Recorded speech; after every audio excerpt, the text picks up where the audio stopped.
ISL പ്രതിസന്ധിയിലായ സമയത്ത് ടീമിലുണ്ടായിരുന്ന വിദേശ താരങ്ങളെ മുഴുവൻ ബ്ലാസ്റ്റേഴ്സ് റിലീസ് ചെയ്ത് എല്ലാവർക്കും മനസ്സിലാക്കാൻ പറ്റുന്ന കാര്യമായിരുന്നു.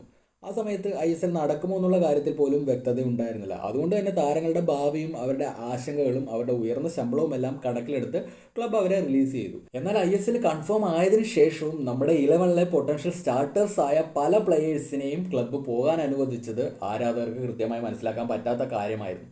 അതേ തുടർന്ന് ക്ലബ് മാനേജ്മെന്റിനെതിരെ ശക്തമായ പ്രതിഷേധവും ആരാധകരുടെ സൈഡിൽ നിന്നും വന്നിട്ടുണ്ട്. എന്നാൽ എല്ലാ വിമർശനങ്ങൾക്കും മറുപടിയുമായി ക്ലബ് CEO അബിക്ക് രംഗത്ത് വന്നിട്ടുണ്ട്. താരങ്ങളുടെ കാര്യത്തിൽ പ്രതിസന്ധി ഘട്ടത്തിൽ ബ്ലാസ്റ്റേഴ്സിനൊപ്പം നിൽക്കാനും ഇവിടെ തുടരാനും ആഗ്രഹിച്ച എല്ലാവരും ഇപ്പോഴും ഇവിടെ ഉണ്ട് എന്നും ഇവിടെ തന്നെ ഉണ്ടാകുമെന്നാണ് അബിക്ക് പറയുന്നത്. അങ്ങനെ പറയുമ്പോൾ സാമ്പത്തിക പ്രതിസന്ധി നേരിടുന്ന സമയത്ത് പല കാര്യങ്ങളിലും താരങ്ങളും ക്ലബ്ബും വിട്ടുവീഴ്ച ചെയ്യേണ്ടതായിരുന്നു. അതിൽ സാമ്പത്തികപരമായിട്ടുള്ള നഷ്ടവും ഉണ്ട്. ഇതിലെല്ലാത്തിനും മുകളിലായി ബാഡ്ജിനോടുള്ള ആത്മാർത്ഥത മാത്രം തിരഞ്ഞെടുത്തവർ ഇപ്പോഴും ക്ലബിൽ ഉണ്ട് എന്ന് CEO തന്നെ പറയുമ്പോഴേക്കും ബാക്കി എല്ലാ ചർച്ചകളും അവസാനിപ്പിക്കേണ്ട സമയമായി എന്ന് വേണം കരുതാനായിട്ട്. ഒരിക്കലും പണം തിരഞ്ഞെടുത്ത് പോകുന്നത് തെറ്റായിട്ടുള്ള ഒരു കാര്യമല്ല. എന്തായാലും ക്ലബ്ബ് അവൈലബിൾ ആയിട്ടുള്ള റിസോഴ്സസ് വെച്ച് മത്സരബുദ്ധിയുള്ള ഒരു സ്ക്വാഡിനെ തന്നെ അണിനിരത്താൻ ശ്രമിക്കുന്നുണ്ട്. ഏറ്റവും ലേറ്റസ്റ്റ് ആയിട്ട് വളരെ പ്രോമിസിംഗ് ആയ യങ് സ്ട്രൈക്കർ ഡാനിയൽ മാക്കുമായത്തെ സൈൻ ചെയ്തിട്ടുണ്ട്.